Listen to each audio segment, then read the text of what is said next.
हाय दोस्तों, मैं विपिन भगत आप सभी को द मिशन पे फिर से स्वागत करता हूँ। सदा की भांति आज भी आपके आप अगर आप हमारे चैनल पे नए हो तो सब्सक्राइब कर दे, लाइक कर दे और मित्रों के बीच शेयर ज़रूर कर दे, मित्रों चाहने वाले किसी के बीच, ताकि आप हमारे साथ जुड़ के आपकी तैयारी तो मस्त झकास बिंदास हो ही रही है, उन मित्रों की तैयारी भी अच्छी हो जाए हमारे साथ जुड़ने के बाद। चलिए हम क्वेश्चन की तरफ चलते हैं। क्या क्वेश्चन कह रहा है, लकड़ी, लोहे, मोम और किसी भी समान ऊंचाई से अगर समान आकार है, आकार अगर अलग अलग है तो डिफरेंट हो जाएगा। समान आकार का है तो अगर पृथ्वी पर गिराया है तो कौन गिरेगा सबसे पहले, तो उसमें सब समान गिरेगा। ठीक है, अगला क्वेश्चन है, तेल जल के तल पर फैल जाता है क्यों? जैसे हम कभी कभी देखते हुए तेलीय बर्तन लेते हैं, कोई तेल वाला बर्तन है, उसमें पानी डालते हैं तो एकदम सतह पे फैल जाता है, तेल फैल जाता है, तल पे जाकर फैल जाता है। क्यों? क्योंकि तेल का तनाव पानी से कम है। तेल का तनाव पानी से कम है, जिसका तनाव कम रहेगा वो नीचे बैठ जाएगा। ठीक है,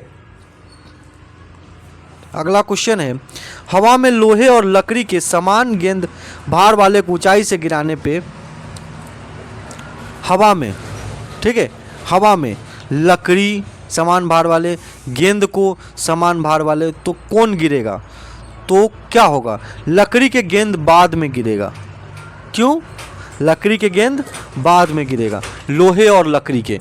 क्यों? क्योंकि लोहे का घनत्व लकड़ी से ज़्यादा है। क्या है? लोहे का घनत्व लकड़ी से ज़्यादा है। ठीक है, तो इसमें वायुमंडलीय दबाव भी ऑब्जर्व करेगा और उसके घनत्व। क्यों? एक एग्जाम्पल और लेते हैं कि लोहे के किल डूब जाता है जबकि लकड़ी तैरता है पानी में। क्यों? क्योंकि लोहे का किल का घनत्व ज़्यादा होता है लकड़ी के तुलना में। ठीक है, ये ध्यान देंगे। अगला क्वेश्चन है, साबुन के बुलबुले के अंदर का दाब क्या होता है? साबुन के बुलबुले के अंदर का दाब क्या होता है? तो वो होता है वायुमंडलीय दाब से अधिक। अगर कोई साबुन का बुलबुला है, ये बुलबुला हमने दिया, इसका दाब क्या, अंदर के जो दाब है ना, वो वायुमंडलीय दाब से अधिक होता है, इसलिए वो बुलबुला छोड़ पाता है। ठीक है, अगर बुलबुला कम दाब रह गया तो बुलबुला पानी के साथ बह जाएगा। या हम किसी नदी में डालते हैं ना पानी, पत्थर डालते हैं तो कैसे गोल गोल गोल गोल गोल लास्ट किनारे तक बनते जाता है। अगला क्वेश्चन है, निम्नलिखित में से किस एक के लिए केशिकत्व एकमात्र नहीं है? एकमात्र नहीं है, तो केशिकत्व क्रिया नहीं कार्य करता है। स्याही को सोखना एकदम केशिकत्व क्रिया काम करेगा, केशिकत्व बल काम करेगा। स्याही का सोखना जैसे रिफिल में ऊपर की तरफ चलता है, ऊपर से नीचे की तरफ चलता है। भूमिगत जल का ऊपर चढ़ना एकदम सही है, इसमें भी केशिकत्व क्रिया काम करेगा। सूती कपड़े में जल का बूंद फैलना, ये भी केशिकत्व क्रिया है। लेकिन पौधे के जड़ से जल का पर्ण समूह की ओर बढ़ना, ये काम नहीं करता, ये पौधा खुद करता है। क्या करता है? उसके अंदर फ्लोएम और जाइलम नाम के वो होता है, एक फ्लो करता है। फ्लोएम क्या करता है? जड़ के पूरे में फ्लो करता है, कहीं से पानी लेके जड़ तक पहुंचाता है, और जाइलम जड़ से लेके ऊपर तक फैलाता है। ठीक है, तो इसके लिए आंसर इसके ये हो जाएगा। अगला क्वेश्चन है, भारहीनता होता है, भारहीनता होता है। भारहीनता क्या होता है? गुरुत्वाकर्षण की शून्य स्थिति। भारहीनता क्या हो जाता है? इसमें कोई भार नहीं है, मतलब गुरुत्वाकर्षण वहां पे नहीं है। क्या है? शून्य है। क्या है?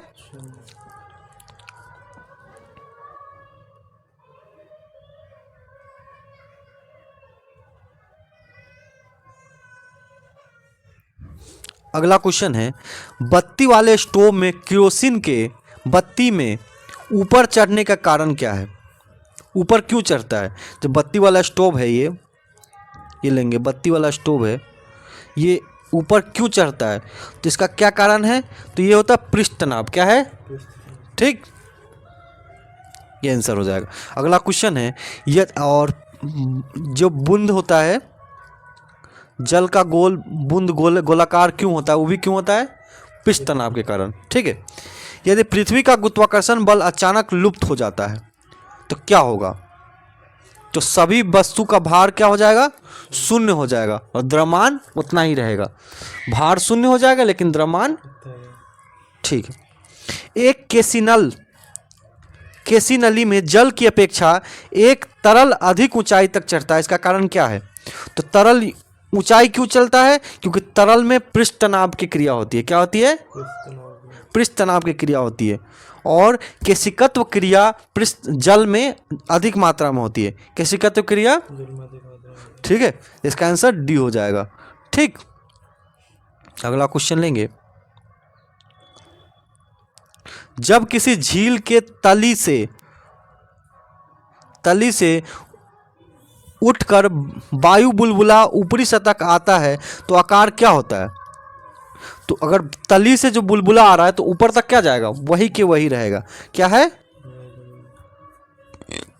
वही के वही। आप सोच रहे हैं कि वही के वही रहेगा, ऐसा नहीं होगा। क्या होगा? नहीं होगा। जैसे कि हम नीचे तल से निकल रहे हैं तो ये क्या है, ऊपर देखते होइएगा पानी में जैसे हम कक्कर डालते हैं तो पहले छोटा बुलबुला बनता है, फिर बाद में बड़ा बनता है, धीरे धीरे धीरे धीरे धीरे धीरे ये पूरा तली तक जाता है। क्या करता है? बुरे जहाँ तक वहाँ लास्ट है, बीच में से उठा और चारों तरफ जाता है। नदी में जाके देख लीजिएगा पानी कंकर मार के, ठीक है। ये गाना भी है, कंकर न मार सावरिया, है ना, ऐसे याद रखेंगे। हवाई जहाज से यात्रा करते समय पेन से स्याही निकलने के कारण क्या है? निकलने के जो दबाव प्रेशर है, वायु दाब बना रखा है रिफिल में, क्या है? वायु दाब बना रखा है, वो कम हो जाएगा। क्या हो जाएगा? कम हो जाएगा। तो वो क्या है? पेन पूरा खराब हो जाएगा, पूरा बाहर स्याही आ जाएगा, बाहर आ जाएगा, पूरे सब फैलने लगा। ऐसा होगा कि कहीं पूरे जगह फैल सकता है, आपके पेन शर्ट में लग जाए, हमारे शर्ट में लग जाए, फिर बाहर निकल जाएगा, फ्लाइट खराब हो जाएगा। इसलिए पेन नहीं ले जाने देता है, ठीक है।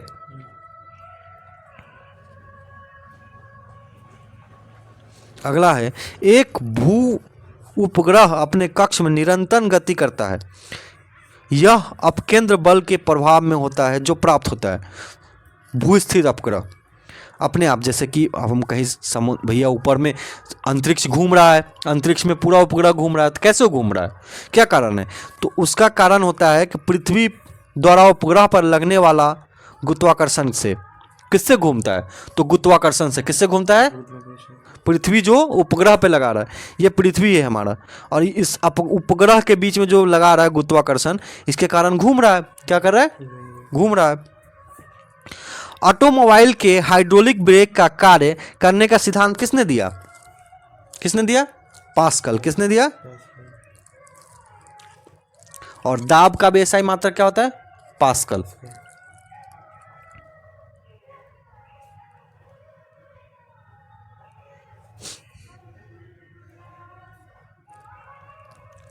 चलिए अगला क्वेश्चन लेंगे। किसी लिफ्ट में बैठे व्यक्ति अपना भार कब अधिक मालूम होगा? कब अधिक मालूम होगा? अब ध्यान दीजिएगा कि अगर हम छत से कोई, अगर आपके घर में कोई कंस्ट्रक्शन का काम चल रहा है तो आप नीचे से अगर पानी खींच रहे हो छत पे, ठीक है, छत पे पानी खींच रहे हो तो देखिएगा जैसे ऊपर खींच रहे हो तो आपको बहुत वजन लगता है कि साला कितना भारी वजन का हमने पानी खींच रहा है, ठीक है।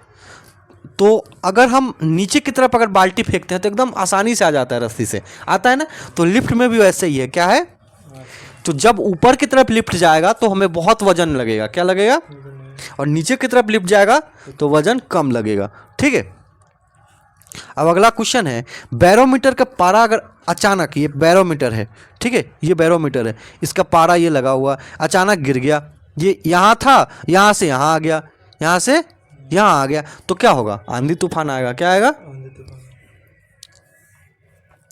करे जाड़े में, मतलब ठंडा में, करे जाड़े मतलब कहने का मतलब क्या है? ठंडा में। ठंडा में जल की सतह हिमशीतक हो जाता है किंतु तल में जल द्रव अवस्था में बना रहता है।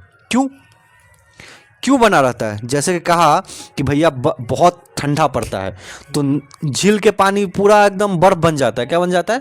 बर्फ बन जाता है। और बर्फ बनने के बाद वो नीचे तली में पानी रहता है। क्या रहता है? तली में। क्यों नहीं जमता? क्योंकि ऊपर जैसे बर्फ ऊपर वाला भाग बनता है तो बर्फ क्या होता है? विद्युत का कुचालक होता है, ताप का कुचालक होता है। तो क्या ऊपर से प्रभाव नीचे नहीं आने देता, ठंडा का प्रभाव नहीं नीचे नहीं देता, इसलिए तली में पानी रहता है, ऊपर ऊपर बर्फ जम जाता है। ठीक है। लोलक की काल अवधि, लोलक की काल अवधि क्या है, उसके लंबाई पर निर्भर करेगा। क्या करेगा, जितना लंबा लोलक रहेगा उसके हिसाब से काल अवधि रहेगा। मान लो कोई हम छोटा कर दिए तो छोटा तो भैया यहीं ना जाएगा, यहीं जाएगा, और कोई यहाँ लटका दिए तो इसको लटकने में देर ना लगेगा, इसलिए उसके लंबाई पर निर्भर करता है। अगला क्वेश्चन है, लोलक घड़ी में गर्मी में सुस्त हो जाती है, क्यों? लोलक घड़ी गर्मी में क्यों सुस्त हो जाती है? लोलक की लंबाई बढ़ जाती है। क्या हो जाती है? गर्मी में जैसे लोलक क्या है, विद्युत इसका है, धातु को बना होता है, तो धातु क्या है, गर्मी के साथ गर्मी में फैलता है और ठंडी में सिकुड़ता है, तो गर्मी में बढ़ गया, क्या कर दिया, बढ़ जाता है, तो क्या हो जाता है, सुस्त हो जाती है। क्या हो जाती है, नीचे बढ़ गया, वजन ज़्यादा पड़ गया, तो घड़ी सुस्त हो जाएगी, धीरे धीरे चलेगी। ठीक है। और ठंडी में क्या होगा, फास्ट हो जाएगी। ठीक। एक लड़की झूले पर बैठा हुआ है और झूला खड़े, जैसे वो आदमी खड़ा हो गया तो क्या फर्क पड़ेगा, तो उसके आवर्तकाल में क्या कमी पड़े, जैसे वो झूला बैठा हुआ आदमी है, पूरा वजन इस पे प्रभाव पड़ रहा है, वो खड़ा हो गया, क्या हो रहा है, खड़ा हो गया, तो क्या हो गया, खड़ा होने से उसकी जो रस्सी लगा था झूला का उस पर भी प्रभाव पड़ने लगा। ठीक है। उस पर इनडायरेक्ट, इस पर नहीं पड़ रहा है, ये दोनों के माध्यम से भी पड़ रहा है, तो क्या हो जाएगा, वो आवर्तकाल उसका कम जाएगा। क्या हो जाएगा, कम जाएगा। ठीक। चलिए, ये हमने पढ़ लिया था शीतकाल वाला।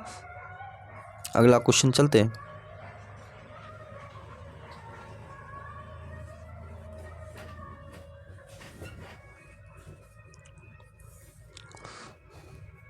बर्फ, अगला क्वेश्चन है, पेंडुलम घड़ी तीव्र गति से चलती है, कब चलती है, शीतकालीन में, अभी हम लोगों को पढ़ा। ठीक है। पृथ्वी का पलायन वेग 11.2 किलोमीटर पर सेकेंड, एक सेकेंड में 11.2 किलोमीटर तेज चलना पड़ेगा। ठीक है। उतना किलोमीटर अगर चलेगा तभी पृथ्वी के वायुमंडल से बाहर हो सकेगा। क्या हो सकेगा, जैसे चंद्रमा, हम अभी चंद्रयान 3 गया, मंगलयान गया, तो वो इतना वेग रखा होगा 11.2 किलोमीटर पर सेकेंड के ज़्यादा रखा होगा, तभी वो हमारे वायुमंडल को छोड़ पाएगा, पलायन कर पाएगा पृथ्वी से। ठीक है।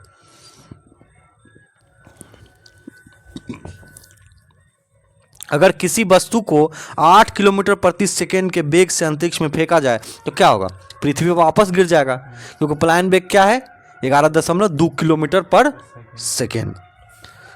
बर्फ, वही वाला क्वेश्चन आया, बर्फ तली के अंदर मछली जीवित क्यों रहती है, क्योंकि कुचालक होता है, बर्फ नीचे तो आ नहीं पाता ताप के, और तली में जमता नहीं है, पानी क्या है, जमता है, तो उसमें मछली रहता ही रहता है, जीवित रहती। वस्तु के मात्रा बदलने पर क्या अपरिवर्तित रहेगा, वस्तु की अगर मात्रा बदल दे तो क्या अब नहीं बदलेगा, घनत्व नहीं बदलेगा, क्या करेगा, कितनों घनत्व है, ये देखें कितनों घनत्व वाला वस्तु है, घनत्व है, तो अब इसको छोटा कर दीजिए, बड़ा कर दीजिए, काट के लंबा कर दीजिए, मोटा कर दीजिए, लेकिन उतना के उतना ही रहेगा वो घनत्व। कितना, घनत्व। आयतन बदल जाएगा, भार बदल जाएगा, द्रव्यमान भी बदल जाएगा, लेकिन घनत्व नहीं बदलेगा। किसी ताप पर पानी का घनत्व अधिकतम होता है, मतलब कि कहा कि भैया पानी के जो घनत्व है इस पे अधिकतम होगा, तो 4 डिग्री, क्या होता है, 4 डिग्री तक अगर पानी है तो अपना पूरा घनत्व में है, क्या है, पूरे घनत्व में। 4 डिग्री से जैसे कम होता जाएगा बर्फ बनता जाएगा। ठीक है। 4 डिग्री से ऊपर जाता जाएगा तो वो गर्म होने के प्रयास करेगा। ठीक है। घनत्व उसका पूरा नहीं रहेगा। ठीक। चंद्रमा पर वायुमंडल नहीं होने का कारण क्या है, वायुमंडल क्यों नहीं है, तो वैज्ञानिकों ने कहा है कि इस गैस का अणुओं का पलायन वेग, उस जो चंद्रमा पे जो गैस है उसका अणु का जो पलायन वेग है वो उसके वर्ग के माध्य मूल वेग से कम है। क्या है, अणुओं को अपन पलायन वेग ऐसे समझते हैं, पलायन वेग, ठीक है, वहाँ के चंद्रमा के पलायन वेग उसके वर्ग माध्य मूल के, जो माध्य मूल है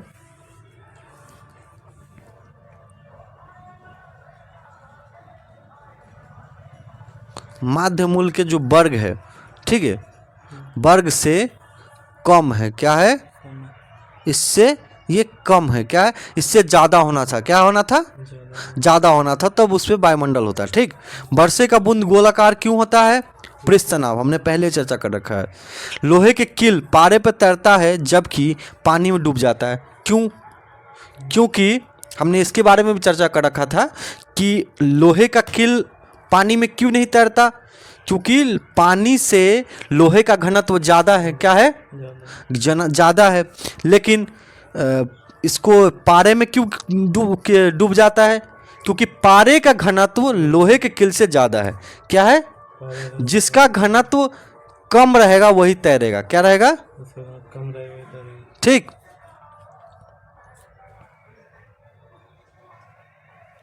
अगले क्वेश्चन की तरफ चलेंगे।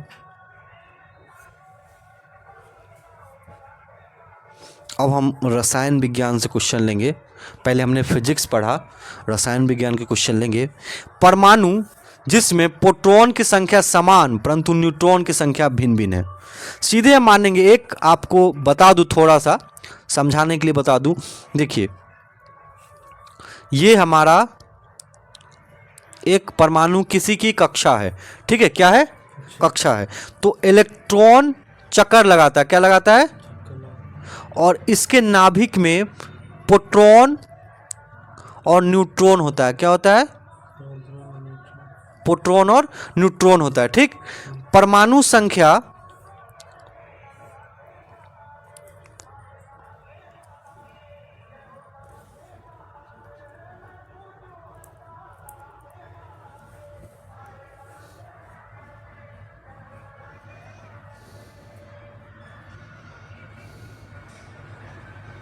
परमाणु संख्या बराबर प्रोटॉन की संख्या।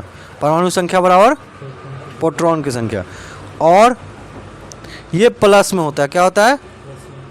और परमाणु संख्या बराबर इलेक्ट्रॉन की संख्या, ये किस में होती है? माइनस में। ठीक है, और परमाणु द्रव्यमान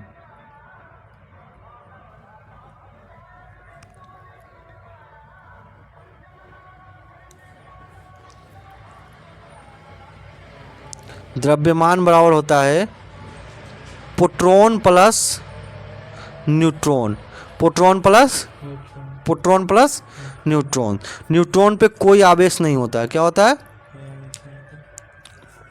ये ध्यान देंगे। इससे हम लगभग केमिस्ट्री का एक बेस रूप है, इससे हम बहुत सारा यूज आएगा। अभी हम अब देखते हैं। ठीक है, चलिए क्वेश्चन की तरफ चलते हैं। परमाणु जिसमें प्रोटॉन की संख्या समान परंतु न्यूट्रॉन की संख्या अलग। प्रोटॉन की संख्या समान है मतलब परमाणु संख्या समान है। क्या है? और न्यूट्रॉन की संख्या अलग है मतलब कि परमाणु द्रव्यमान अलग है। तो हम क्या कहते हैं? परमाणु संख्या समान और परमाणु द्रव्यमान अलग, उसको कहते हैं समस्थानिक। क्या कहते हैं? आइसोटॉप्स। क्या कहते हैं? ठीक, अगला क्वेश्चन है समस्थानिक होने का कारण क्या है? क्यों समस्थानिक कौन होगा? जिसका परमाणु भार, अभी हमने डिसाइड कर लिया, परमाणु भार भिन्न, द्रव्यमान अलग, भार मतलब द्रव्यमान अलग, और परमाणु संख्या, क्रमांक मतलब संख्या एक जैसे हो। क्या हो जाएगा? वो बनेगा परमाणु समस्थानिक, आइसोटॉप्स। क्या बनेगा? ठीक है, अगला लेंगे। जिस तत्व के परमाणु में 2 प्रोटॉन 2 न्यूट्रॉन और 2 इलेक्ट्रॉन हो, वो तत्व के द्रव्यमान संख्या कितनी है? P2 N2 E2। ठीक है, 2 है, न्यूट्रॉन 2 है, तो द्रव्यमान संख्या कितना होगा? हमने पीछे पढ़ा, द्रव्यमान संख्या बराबर होता है प्रोटॉन की संख्या प्लस न्यूट्रॉन की संख्या। तो 2 प्रोटॉन और 2 कितना हो जाएगा? 4। आंसर इसका 4 हो जाएगा। ठीक है, अगला क्वेश्चन है। ऊंचाई के जगह पर पानी 100 डिग्री सेंटीग्रेड के नीचे तापमान क्यों उबलता है?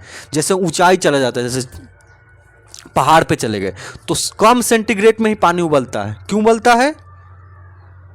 क्योंकि वायुमंडलीय दबाव कम हो जाता है। क्या हो जाता है? जैसे नीचे वायुमंडलीय तो प्रेशर देता है, जैसे हम गहराई में जाएंगे ना तो तापमान ज़्यादा पे पानी गर्म होगा, क्या होगा, ज़्यादा भी पानी और ऊंचाई पे जाएंगे तो कम तापमान में ही गर्म हो जाएगा क्योंकि वायुमंडलीय दबाव कम जाता है, क्या हो जाता है। कम है। चल अगला क्वेश्चन है, कोहरे में निम्नलिखित में से कौन सी कोलाइडी तंत्र अभिव्यक्त होता है। कोहरे में क्या होता है, मतलब कौन सा विलयन है, कोहरा किसका विलयन है, सीधे इनका पूछने का अर्थ क्या है, कोहरा किसका विलयन है। तो देखिएगा कोहरे में देखेंगे गैस टाइप के भर जाता है, क्या हो जाता है, सीधे अपने को समझना है गैस में द्रव है, क्या है, गैस में पानी है, सीधे समझिए गैस में पानी है। हम देखते होंगे कि कोई गैस लगता है कि लंबा लंबा गैस भरा हुआ, धूम कोहरा लगा हुआ, ठीक है, और उसमें हम जैसे ही उसको छूते हैं तो लगता है साला पानी है, तो क्या है, गैस में द्रव है। याद रखें, बहुत पूछता है क्वेश्चन, ठीक है। अगले क्वेश्चन लेते हैं, सम न्यूट्रोनो समूह क्या है। सम न्यूट्रोनो, इनके नाम से ही चर्चा हो गया होगा, इस देखिए डिस्कस करते हैं, ये नाम से ही चर्चा हो, क्वेश्चन देख रहे हैं आप, इसके नाम से ही डिसाइड हो गया कि सम न्यूट्रोनो जिसकी दो परमाणु जिसकी न्यूट्रॉन संख्या समान हो, ठीक है। तो देखिए घटा के सभी में देखेंगे 6 ऊपर। एक और चीज आपको ध्यान देंगे, कोई भी पदार्थ लिखते हैं, कोई भी तत्व लिखते हैं ना, तो कोई भी तत्व है, एनी वन कोई तत्व है, मान लीजिए कि एक कोई तत्व है, ठीक है, तो ऊपर में परमाणु संख्या क्या लिखते हैं, परमाणु संख्या, और नीचे में परमाणु द्रव्यमान, ठीक है। ऊपर में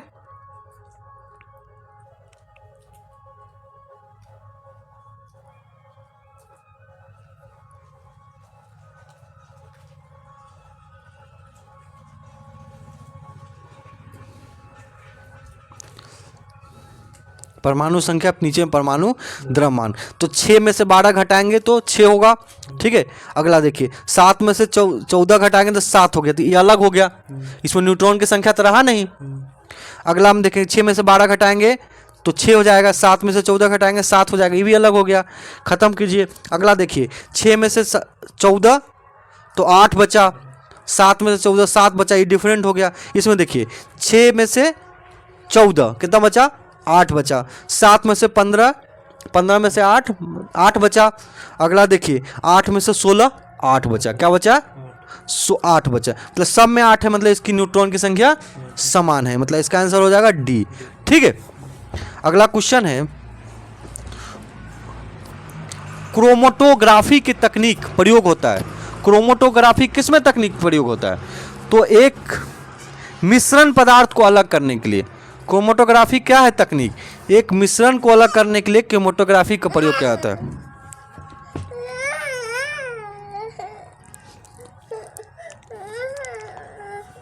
रेडियो एक्टिविटी मापा जाता है, किसमें मापा जाता है, रेडियो एक्टिविटी गाइन काउंटर में, ठीक है, किसमें मापा जाता है, गाउन काउंटर से, ठीक है। अगला है, ठोस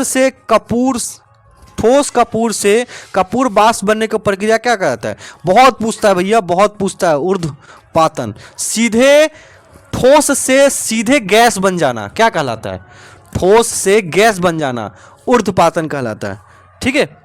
रेडियो एक्टिविटी की खोज हेनरी बैकुलर, ठीक है। रेडियो सक्रियता की खोज मैडम क्यूरी, ठीक है, ये ध्यान रखेंगे। भौतिकी परिवर्तन का एक उदाहरण है, तो भौतिकी परिवर्तन ऐसा परिवर्तन जिस वो कोई नया चीज, जैसे दो मिला, ठीक है, दो चीज मिला और दोनों का अस्तित्व है, उस चीज में दोनों का अस्तित्व है, उसको भौतिकी परिवर्तन करते हैं। लेकिन रासायनिक परिवर्तन क्या है, दो पदार्थ मिला और एक अलग पदार्थ बना दिया, ठीक है, उसका कोई अस्तित्व पता नहीं चल पा रहा, तो उसको बहुत रासायनिक परिवर्तन करते हैं। जैसे हवा में चांदी के बर्तन काला होना, तो इसमें कोई अस्तित्व नहीं, हवा का ना अस्तित्व है ना चांदी का अस्तित्व है, ठीक है, तो ये भौतिकी परिवर्तन है।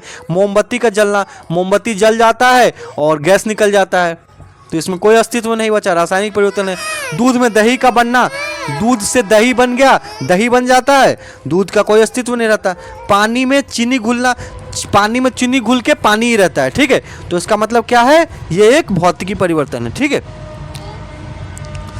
तीसरे और चौथे समूह के ऑक्साइड सामान्य गुणधर्म क्या है, तो तीसरे और चौथे जो समूह है समूह उसके ऑक्साइड क्या है, बेसिक और एसिटिक, अम्ल और बेस वाला, अम्ल और बेस वाला। ठीक है, अगला क्वेश्चन है जल का वाष्प में परिवर्तन होना।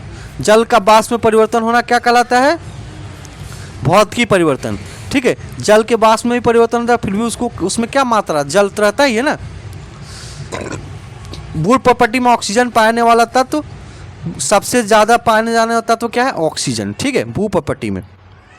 जल अपर्दन में ऊर्जा किस रूप में परिवर्तन होता है, ऊष्मा के रूप में। जल अपर्दन में ऊष्मा किस रूप में परिवर्तन होता है, ऊष्मा के रूप में। ठीक है, ऑक्सीजन के बाद सबसे अधिक उपलब्ध कौन सा तत्व है भू प्रॉपर्टी में, कौन सा है, सिलिकॉन। पास्चुराइजेशन की एक प्रक्रिया है, तो दूध को पास्चुराइजेशन नहीं कहते, दूध पास्चुरिकेशन है। ठीक है, तो दूध गर्म करना और फिर उसको निश्चित समय पर ठंडा कर लेना। ठीक है, अगला क्वेश्चन है निम्नलिखित में से विश्व में कौन सबसे अधिक पाया जाने वाला तत्व है। विश्व में, विश्व मतलब यूनिवर्स, विश्व मतलब यूनिवर्स, तो कौन सा है, हाइड्रोजन। ठीक है, कौन सा है, हाइड्रोजन। लगभग कितने प्रकार के रासायनिक तत्व पृथ्वी पर पाए जाते हैं। अभी कितने प्रकार के रासायनिक तत्व हैं, 120 प्रकार के। ठीक है,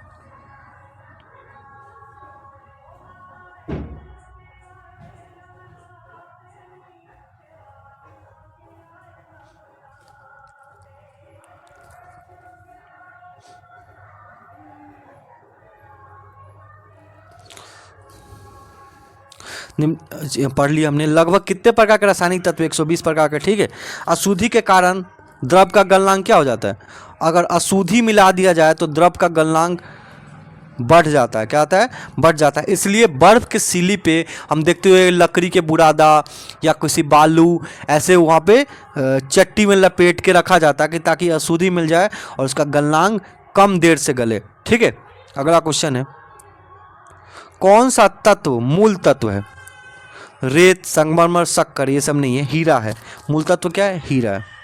परमाणु नाभिक के अवयव कौन है, प्रोटॉन और न्यूट्रॉन, पहले चर्चा कर ली हमने। हीरे खनिजीय बनावट क्या है, कार्बन। हीरे कहाँ से निकलता है, कार्बन का प्रूफ है। ठीक है, शाब्दिक कठोर तत्व कौन सा है पृथ्वी पे, हीरा। निम्नलिखित में से कौन सा अणु का भाग नहीं है, अणु का भाग नहीं है तो इलेक्ट्रॉन, न्यूट्रॉन और प्रोटॉन तो है, तीनों परमाणु अणु में ही होता है, लेकिन फोटोन नहीं है, फोटोन नहीं है। ठीक है, सबसे भारी तत्व यूरेनियम होता है। सबसे भारी धातु यूरेनियम। ठीक है, तत्व भी है और धातु भी है। परमाणु में न्यूट्रॉन की खोज किसने किया, न्यूट्रॉन की खोज जेम्स चैडविक। ठीक है, समरूप धातु के तत्व है, धातु कौन सा है, तो देखिए 2, 8, 10 वाला तो है नहीं, 2, 8, 17 वाला क्लोरीन है, 2, 10, 18 वाला नहीं है, अक्रिय गैस है। 2, 8, 8, 10, 8, 18, 20 हो जाएगा। ठीक है, तो ये हो जाएगा हमारा समरूप धातु के तत्व। निम्नलिखित में से कौन सा एक अणु परमाणु कण नहीं है, न्यूट्रॉन नहीं है, इलेक्ट्रॉन, प्रोटॉन, न्यूट्रॉन तो है लेकिन न्यूट्रॉन नहीं है। कौन सा हल्की धातु और भारी धातु, सबसे हल्की धातु लिथियम होता है और सबसे भारी धातु ऑस्मियम होता है। ठीक है, हीलियम के नाभिक में होते हैं 2 प्रोटॉन और 2 न्यूट्रॉन, 2 प्रोटॉन और 2 न्यूट्रॉन।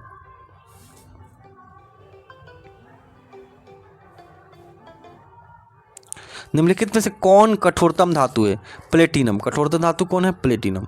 निम्नलिखित में से कौन सा एक पदार्थ बहुत कठोर और तन्य होता है, नाइक्रोम। परमाणु के कक्षा में भरने का क्रम नियंत्रण होता है अपवायु का सिद्धांत। अगर परमाणु की कक्षा में भरने का नियंत्रण किससे होगा, अपवायु के सिद्धांत पे। रासायनिक तत्व के अणु के संदर्भ में चुंबक क्वांटम संबंधित है अभिविन्यास से। ठीक है, थैंक यू फॉर द मित्रों, thank you for the watching. धन्यवाद, लाइक और सब्सक्राइब जरूर कर दें।